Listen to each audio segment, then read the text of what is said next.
नमस्कार मंडळी, कसा होता तुमचा मकर संक्रांतीचा दिवस? माझा तर खूपच घाईगडबडीचा होता, कारण की त्या दिवशी सुद्धा मला अर्जंट ब्लाऊजच्या ऑर्डर होत्या. पण नंतर विचार केला, चला ह्या ऑर्डर सर्व कॅन्सल करूयात आणि सणाचा आनंद घेऊयात, कारण की सण गेला ना मग वर्षभर परत त्या सणाची वाट पाहावी लागते.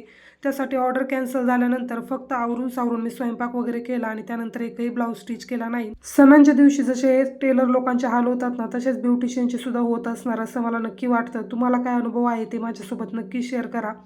तर हा ब्लाऊज जो आहे ना, जिम्मीचू फॅब्रिकमध्ये होता आणि लाँग स्लीव्ज शिवायच्या होत्या, पण मेजरमेंट छोटं होतं तरीसुद्धा मी ब्लाऊज पीस एकदमच मोठा आणला होता.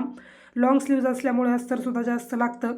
तर किती जास्त लागतं? जर तुमचं 36च्या आतमध्ये जर मेजरमेंट असेल तर 1 मीटरमध्ये ब्लाऊज आरामशीर बसतो. फक्त कोपऱ्यापर्यंत बाही म्हणजे 9 ते 10ची बाही.